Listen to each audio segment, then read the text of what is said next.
Dear members and attenders, welcome to the last day of the International Conference on Genomics in the Nursing Profession. We hope you enjoyed yesterday's sessions. We are sure that we have a lot to learn from them. They have been super interesting, and thank you for that. Today, all speakers are at the New York University, except Maria Orera from Madrid. She will have an online connection.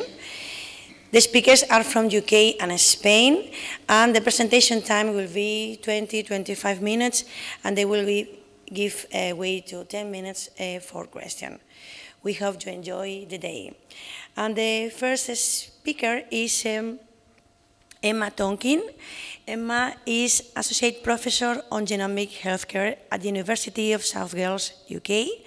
She teaches most of the genomics content within undergraduate and postgraduate nursing and midwifery course, and her research focus on the integration of genomics into mainstream health service. Emma is also the academic lead for NHC, England's National Nursing and Midwifery Genomics Transformation Programme, and a founding member and curricular co-lead for the Global Genomics Nursing Alliance. Welcome, Emma. Thank you so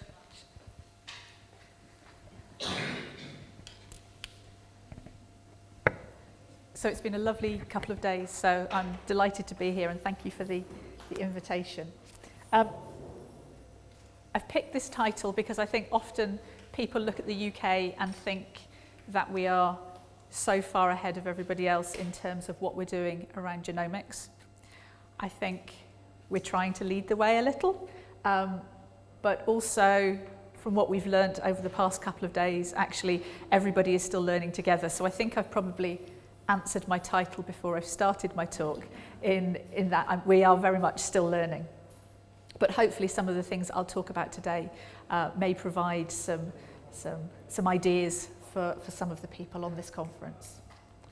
So I wanted to start by teaching everybody a little bit of Welsh. So we have our own language in addition to English that is spoken in Wales. I'm not a speaker. So bore da, everybody, that's good morning.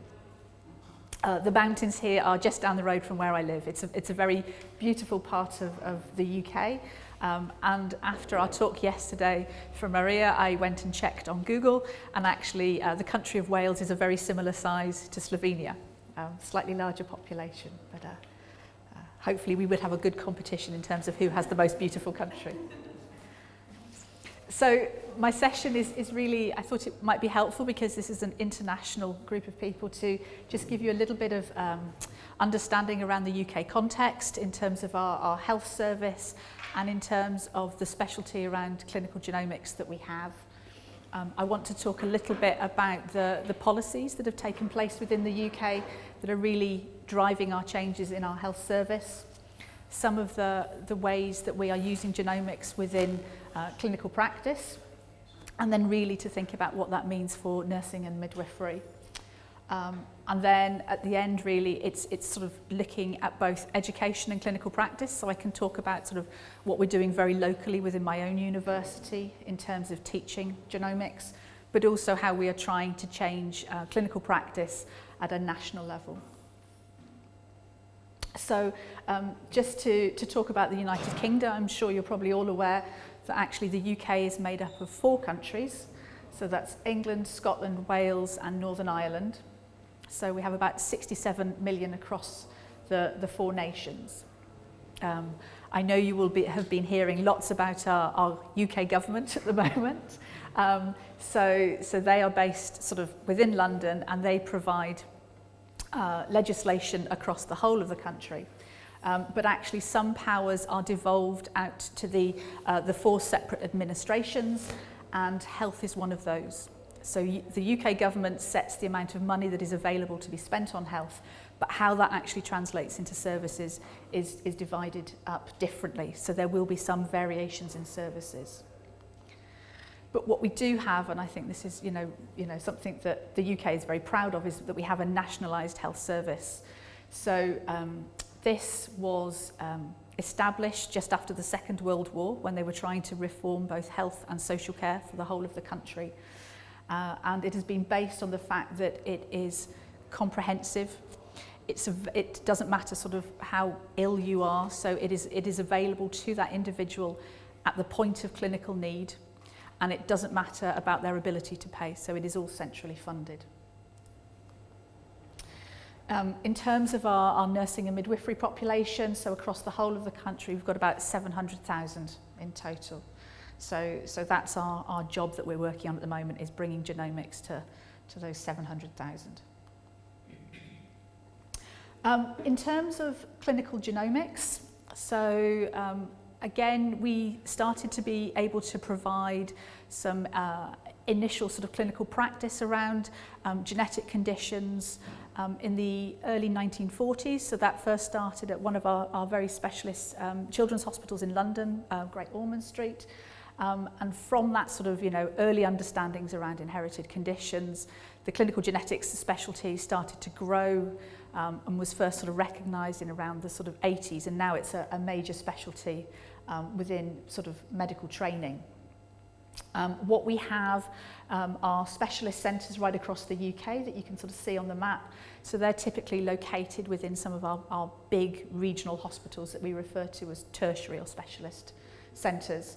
But because of the geography, those staff members will provide localised clinics so people don't have to do too much travelling all the time. What those services provide then are obviously clinical consultations for diagnosis, for management of conditions, but they also have laboratory services alongside that as well to do the various testing. Typically the staff within those clinical centres are medical specialists, so clinical geneticists, but in the UK we also have genetic or genomic counsellors. So about 350 of those currently within the UK.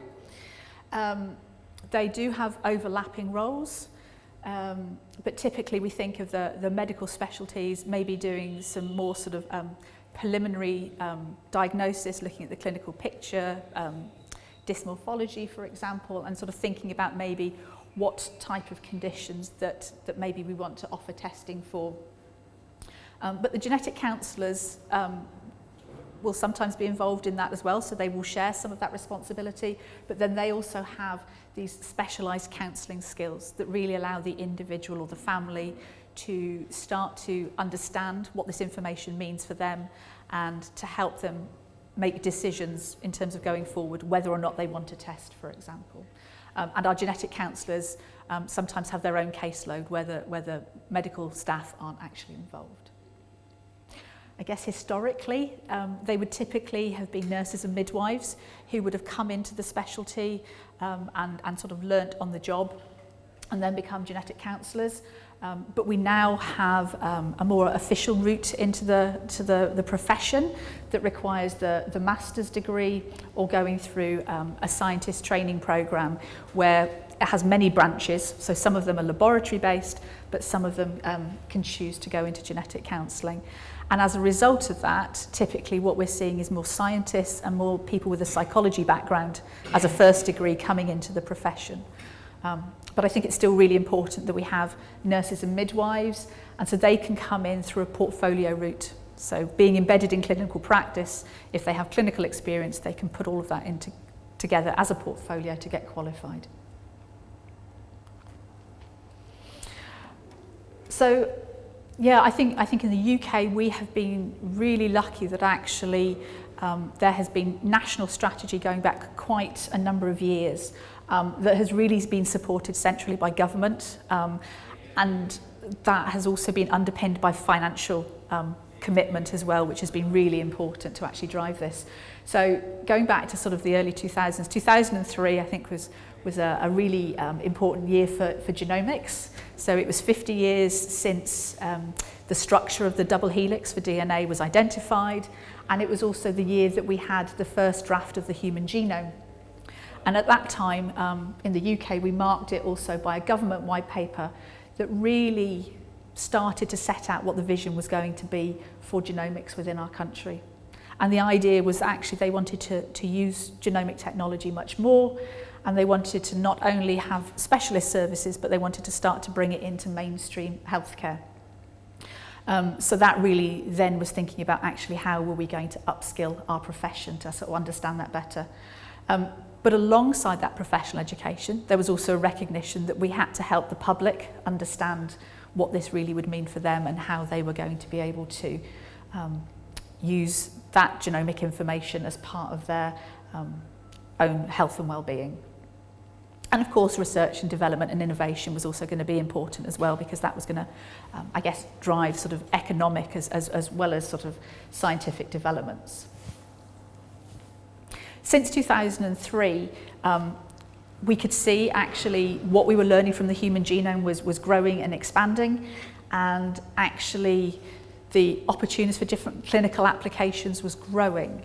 And what that meant was that we could see that the clinical specialty for genetics and genomics, there wasn't enough members of staff to actually do all of the offering of testing and counselling that was going to sort of happen within the health service. So the idea was really that actually there were other health professionals that needed to sort of learn that knowledge and be able to do some of that stuff. And at the beginning, you know, they thought typically that was going to be probably the medical profession, so within cardiology, maybe learning about some of the rare conditions, so the inherited arrhythmias, the cardiomyopathies, for example, and to be able to do some of that testing and then use our clinical specialists when there were complicated family cases that needed sort of further input from the specialists. But I think now what we know is actually that's growing even more, and the wider health workforce can really be part of this as well. So not just medics, but nursing, for example. So within the oncology setting, if they're providing treatment that is based on different genetic tests, then actually they need to be able to have those conversations with patients around genetics and genomics. And of course we know that there are some tests that actually there's no reason that specialists like the genetic counsellors need to be involved. So this could be, for example, we are now looking at offering a test for a particular antibiotic in sort of emergency services and in neonatal and paediatric intensive care units, where we know that actually if you give this particular type of antibiotic, there is a small proportion of individuals that will go deaf because of it. And actually we know that that's because of a particular variant in the DNA, and we can do a point of care test within 20 minutes and still make sure that maybe a septic baby is on antibiotics but no longer at risk of going deaf from that treatment. So those sorts of tests really don't need to be done by somebody with a long-standing knowledge of and specialist training in clinical genetics. That can be done by the mainstream workforce at the bedside. And I've put this in as just a reminder that actually all this is being driven by the technology and the fact that it is now getting cheaper to read the human genome. So you may be familiar with this diagram, but it's one that the United States have been tracking the cost of how much it costs to read the human genome over the years. And right at the beginning was when they were starting to sequence it for the very first time. And they noticed that it was typically the cost was following what people refer to as Moore's law, and that is a law that is applied to computer technology, where we know that computer power year on year is almost doubling in power, but actually the costs are coming down. So we see a decreasing cost with increasing power. And genomics and sequencing technology was following that for a long time, until a change in the technology has really meant that actually we can do things so much quicker and so much cheaper, to the point now that it's under $1,000 to sequence a person's genome, and then that becomes something that can be used within clinical practice, because actually it's cost effective as well as giving you information very quickly. So I've put this in. So we heard from Cathy Calzone on day one. Really, she talked about the fact that actually genomics really covers all life stages, so we can use it at preconception right through to end-of-life care. And Nino yesterday had that slide that looked at genomics across many clinical specialties, so we can see how actually you can be using genomics in ophthalmology, in primary care, in cardiology. And so I've just put this slide in really as another way to help us think about how we use genomics. And I think typically it's that middle arrow. So people have thought in the past that actually you have somebody possibly with a rare disease condition, we can look at the genetic material and we can make a diagnosis. So we can understand why they have the particular set of signs and symptoms. That's been really important because actually we know about patterns of inheritance, which means that we can identify maybe other family members who are going to be at risk of a condition. And certainly we can help people maybe who are pre-symptomatic at the moment, so you can start to look out and do early detection of conditions. But actually the more we understand about our genome means that actually we can use that information in so many other ways. So we've got here treatment selection. So again, typically now within the UK, if you have a cancer, a sample of that tumour tissue is taken, the genetic information of that tumour is looked at to, as a way to identify the most effective treatments for that. We know we can do that for many other drugs as part of prescribing, as a way to choose the most effective drug with the least side effects for the patient. So that's pharmacogenomic testing, really important. And of course, you know, we can monitor disease progression, we can use it in terms of transplantation or in terms of cancer monitoring again. But also we're really looking to the future in terms of prevention. And of course, what we actually want to have is a health service where we're not being reactive, we're not treating a condition, but actually we are making the most of what we can do right at the beginning in order to maybe predict those people who are going to be at greatest risk of going on to develop, you know, either a rare condition or a common condition early on, and then put in strategies that actually can sort of reduce risk or maybe sort of prevent that condition occurring, because of course that's the most cost effective. It's cost effective for the health service and it's better for the population as well, because you have well people rather than sick people. So I think the health service is always trying to evolve and always trying to improve, but actually in the UK we're almost looking for a revolution. We're wanting to sort of push it sort of really fast. And so if I just think about sort of our most recent policy, again, we're now thinking actually we've learnt a lot over the past 15 or so years. Where are we going now for the next 10? And very much the UK wants to be the most advanced genomic healthcare system in the world. We want to really centralise genomics as part of how we approach healthcare. And again, we've got that idea that we want to use it for diagnosis and prognosis, but we also want to use it for prevention as well. And on this diagram on the right, you can see that the workforce again is one of those central cross-cutting areas that we need to be focusing on. So thinking about this group, you know, we want to think about actually what does this mean for nursing and midwifery? Well, in the UK, we have midwives who are already have been using and passing on information around genomics to the pregnant woman for many years now in terms of antenatal tests and newborn screening. So for things like Down syndrome, trisomies, and some of the rare conditions as part of the newborn heel prick test. We've also had nursings where we know that there's been pockets of specialty practice. So some nurses work specifically within rare conditions, so like cystic fibrosis or some of the hemoglobinopathies. And we know that some of those nurses will actually be directly involved in either offering genetic tests to individuals or returning of those results, as well as providing that broader nursing care within that specialty. And so what that's meaning is that actually pathways are changing, and so nurses and midwives are having to sort of respond to those changing care pathways. And the tests that they might be needing to know about might be very specific. So here this is a gene test specifically to prevent adverse drug reactions during chemotherapy treatment. So we look at just particular changes in one gene.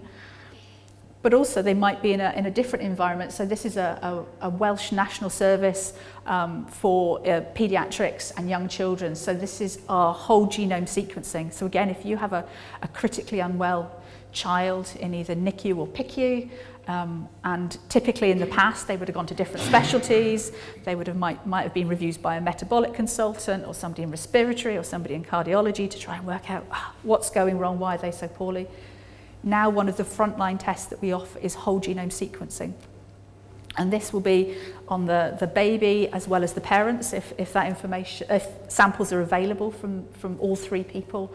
And then they look at the genetic information and try and see, is there a change somewhere in that baby's genome that is causing the signs and symptoms, and can that speed up, and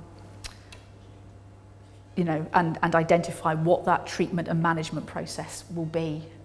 Because of course, the sooner you can get those things in place, the better it is hopefully for the outcomes for that child. And of course, we're also looking towards the future and what might come, because again, that's going to mean that the practice is evolving as well. And one of the things that we're looking at the moment in the UK, and this is sort of a pilot project at the moment, is around newborn genome screening. So the heel prick test at the moment only looks at 9 conditions, and it's very focused in terms of testing. We're now thinking that actually what we want to try and do is take samples and do an entire human genome sequencing of every baby at birth.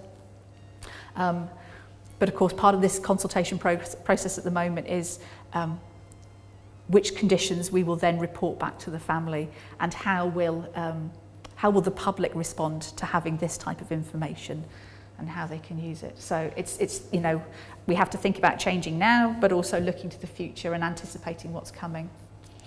So for nursing and midwifery, it just means that there are going to be more people having access to these types of testing. And we've talked about what those might be. So for rare conditions as well as common conditions. And that means a greater complexity of decisions that people are going to have to make. And that means that the healthcare professionals, and particularly the nurses and midwives who are often closest to the patient and to the family, are going to be there to provide non-directive support to ensure that they actually make those decisions for themselves. And as I've said, it's thinking about actually the way that healthcare services are then going to sort of change. They will be doing new things that they haven't previously trained to do. They will be doing things that probably other parts of the health workforce, maybe particularly their medical colleagues, have been doing until now, and they'll be taking over those roles. So we have to think about how we can enable this. And this is quite a busy slide, but I think it sort of speaks to some of the things that we've been talking about over the past couple of days, is that we want better healthcare outcomes for our patients. Nurses, as the largest part of the workforce, are going to be actually pivotal for that. But at the moment, most of our workforce trained at a time where they had no genetics or genomics as part of their training. So there is a big deficit that we need to help. We have to think about our future workforce, so our students that are being trained at the moment. We can start to put it into curriculum, but the challenge is, again, that many of our educators don't have a similar training around genomics and feel sort of maybe not so confident in teaching it to our students. So how do we sort of start to fill that picture? In the UK, we're quite lucky. We now have genomics mentioned within our professional standards, so that is driving changes for education and practice.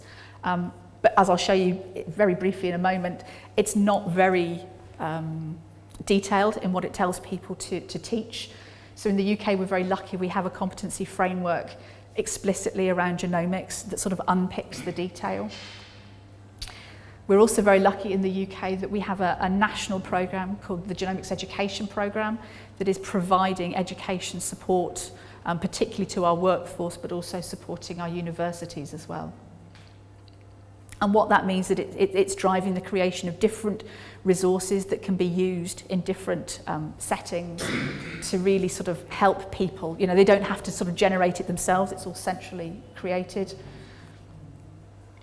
But also the other thing that we need to do is bring in our leadership, leadership from our nurses and midwives. But a lot of them don't know about genomics. So it's actually how we sort of reach out to them, engage them, as Jacqueline was saying on the first day, how we socialise the concept of genomics and genomics healthcare to them. And I think, we all very much agree that evidence-based practice is so hugely important. But at the moment, our evidence that's been published in the literature is somewhat limited. And actually, we need better reporting and better measuring of what we're doing within our universities in how we teach genomics and what works, because we're still trying to work out what is the best way to do this. And we know that some of that's happening with the GenoNurse project, which is great. But also then, you know, what's happening in practice? If there are new pathways, how can we actually report that back and show other people that this is the way to do things? Lots of words here, but these are the two standards where genomics is mentioned within nursing and midwifery in the UK. So one is around knowledge of genomics and applying that to patterns of health and well-being. And then the other one down below is that as part of a full and accurate person-centred assessment and the development of care pathways, you actually think about genomics. So they're very quite sort of broad, overarching statements. Universities get to look at this, they have to create their curricula based on these broad statements. And if you've got educators who don't really understand much about genomics, how do they do that? So this is our competency framework that we have within the UK. There's a lot of detail that sits under it, but essentially we have 8 competencies. One is around identifying those individuals that would benefit either from testing or from information. Communication, central to every nurse and midwife, really thinking about the individual and what it is that they need to know. Being an advocate and actually making sure that you support somebody in terms of their informed decision making and that they act voluntarily around testing, that they're not pushed into something that they don't want. We obviously have a competence around that core knowledge that will underpin practice. And that allows you to think about actually the tests that I'm offering to this person, you know, how can they be used to their best advantage, but also what are their limitations? You know, it's not always black and white in terms of the results that come back, and then how do I communicate that sort of information back? There's a competency around continued professional development. Genomics is so fast moving, people need to be able to continue to learn and recognise what they don't know.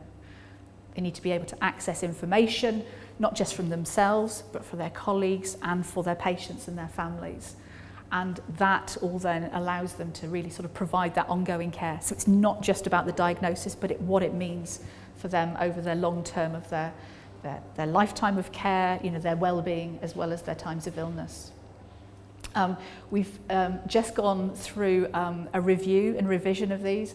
I know Kathy mentioned on the first day that they were doing the same with the American competencies, and they found very little changes, and it's been the same within the UK. So it's great to see that actually, although practice is changing, the competencies still remain sort of very valid going forward. And I don't think there's anything here that people would disagree with. We're just making what is typically nursing practice explicit in terms of genomics. And for us, we have learning outcomes and practice indicators. So in education, over our 3 years of university, if educators want to use the information, they can see, this is how I can think about my teaching out in practice. They can also think, what is it that the knowledge and skills of the nurse should be showing? And so within my university, I'm mindful of the time, sorry.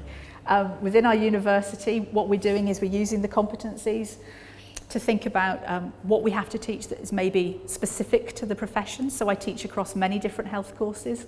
So what is nursing specific, what is maybe physiotherapy specific, and what can we teach interprofessionally? But what is really important is when we're teaching any science, is that actually we link it to clinical care. So whilst we might be able to talk lots about, you know, the organisation of DNA, does a nurse really need to know a lot about the sequence of the bases and how that is converted into proteins? Or do they actually need to know what we've got over here? Is that actually when something goes wrong, what you end up with is a protein that doesn't work properly. And in, for example, cystic fibrosis, you get something that's not working properly, and that's why you get the buildup of the very thick mucus, and that's why you sort of see the particular symptoms in your patient. Or for the physiotherapist, now they start to understand why they have to do lots of physiotherapy for that patient, because simply just a protein isn't working correctly. We've got core skills, so things around sort of family history taking and red flags. So again, how does the health professional be able to do that and use it? but also then thinking where else in the curriculum we can incorporate genomics, because it's not just about the science. You know, the science is, in some ways is the small part. And, you know, you can see from the competencies, we've talked about things like, you know, good communication skills, but also thinking about some of those ethical, legal issues as well in terms of confidentiality, disclosure of information, when to test children, how people think about making decisions. So there's lots of other ways that genomics can be threaded throughout a curriculum, which is really important. And the thing that I guess is challenging us the most at the moment is how we then provide clinical exposure to our students, so they can actually see things happening in practice. So what are our placement opportunities? But also, do we need to sort of create some of that within clinical simulation? And that's where our Telling Stories resource comes in. I don't really have time to talk about that today, but again, that's just a story resource that is, has lots of other sort of teaching information embedded within that people can use for either self-directed learning or as part of an organised curriculum. So some work that we've done with the Global Genomics Nursing Alliance recognised that there were a number of areas that you had to have sort of almost simultaneously to really start to integrate genomics into practice. So that's been published. We have a tool that really you can assess across these 6 critical areas to see where your university or your hospital is in terms of those early stages of starting to bring genomics into nursing care. And it sits under a roadmap that really sort of helps people to think about, actually, if I want to start doing this, how do I go about it? And as you would with any project, it's about scoping out your current situation, working out the resources that you have around you, and then thinking about what it is that you need to do, how you need to sort of measure that, and how that then informs your ongoing, I guess, transformations, whether that's within education or clinical practice. So the roadmap, again, is sort of quite nice because it gets you to sort of think about those practical steps that you might have to take. And we've been using that within the England on a national level to sort of try and think about how we can transform nursing and midwifery practice at scale and at pace. So within England, we now have 7 regions that have been created. They're called Genomic Medicine Service Alliances, and it's really about driving changes in practice. We have a programme specifically for nursing and midwifery, and this year we are looking at 7 different clinical areas. So we're looking at 4 different cancers, 2 rare diseases, and feto-maternal, and we're really trying to understand what it is that the nurse does around genomics in each of those clinical areas. What are the opportunities for change, and what are the education requirements around that? And that's really sort of happening at the moment. But it's quite exciting. So, you know, it'll be good to see sort of in 12 months' time how far that we've got with that transformation.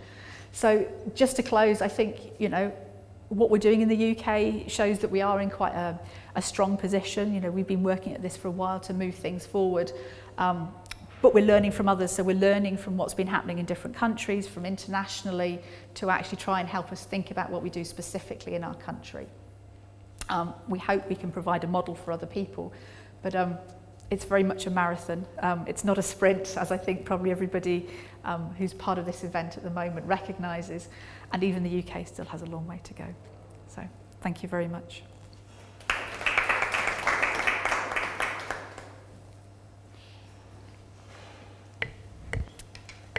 We'll be taking questions now. Does anyone have a question?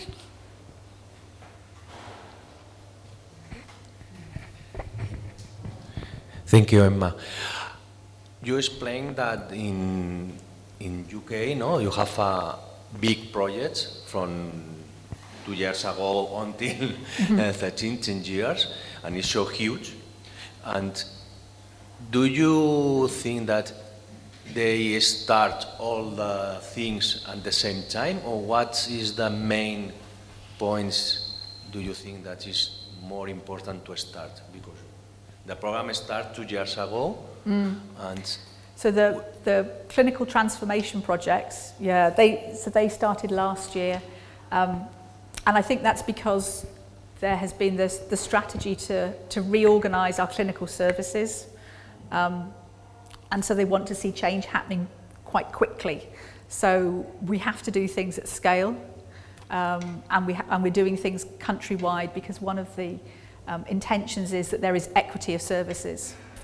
But there needs to be a huge amount of infrastructure underneath that. So we have our testing infrastructure that is there and available to do it. We already have many clinical pathways. I think for many other countries, it would be difficult to do that. So I think the early stuff that has to happen is really to work with, well, there's the political will, there's the professional will, and I think in the past, quite often we have had medics and scientists talking together about what genomics can offer, and nursing hasn't been in part of those conversations, but I think that's really important, that actually the profession is thinking about what it can offer to patients and to families. And I think if you have that happening, as well as maybe some of the universities going, this is really important for our future workforce. You have to almost, you can't just concentrate on one thing. I think there are many things that have to happen sort of simultaneously. Does that answer your question? Yeah.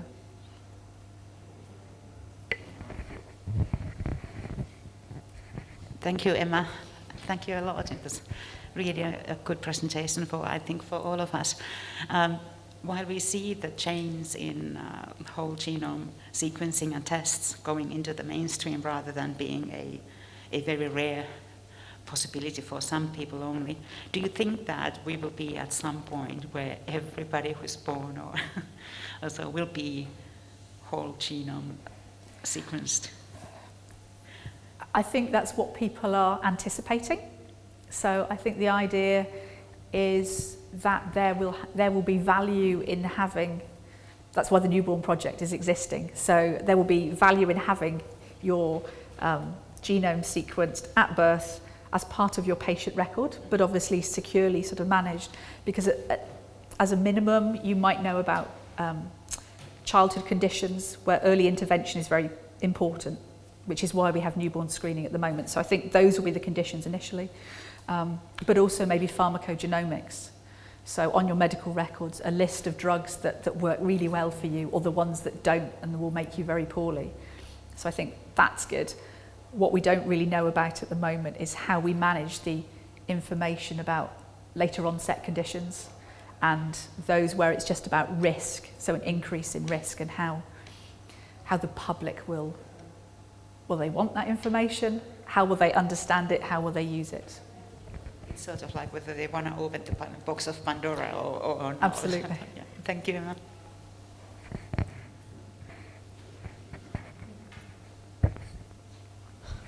Thank you, Emma. The clinical simulation that you mentioned is for the teachers or for the professionals, the midwives, or? Well, it could potentially be for anybody. So we have, so within our university, we have a clinical simulation unit that is typically used to teach our students clinical skills. But sometimes we bring the workforce who are out in the hospitals into the university to teach them about maybe new techniques. And I think there's a possibility that actually we can create clinical simulation that incorporates genomic situations as well. In the future? Well, I think there's certainly things that are happening at the moment. We don't do anything at our university. Kathy talked about some of the stuff that they've been doing, again with avatars and unfolding situations where you have a patient and you can decide the questions that you're asking, and then different situations unfold from there. So those are the sorts of things that we're thinking about, but also maybe this is maybe what this group is something to think about, is how can we be creative in because the problem is at the moment, although we have lots of clinical applications, they're not so readily visible to the student when they go out on placement, so they don't get that connection, and we need to make sure they have that as part of their training. Thank you. One question, Emma. Do you have any advice to sell this project to the governments? Advice to sell it to the governments? Because here is so difficult. Yeah. I don't know in UK, but here is difficult. And do you have any advice? Well, Instead of economical... Yeah. Well, the story that I used to hear in the UK was that when we had our first government white paper, it was because there was a clinical geneticist who used to go to the football matches with somebody within the health department at the government. And he was like, genomics, genomics, genomics. And eventually they understood that it was important. And we also had, one of our prime ministers had a child with a rare condition and who had, a personal sort of experience and again could see the opportunities. But I think it is about, maybe working with your just finding different ways, working with your professional organisations. So we have obviously the Royal College of Nurses and the Nursing and Midwifery Council, and almost reaching out to them, because probably they won't come looking for it because they don't know about genomics so much. So actually you have to find ways to convince them. Thank you. But yeah,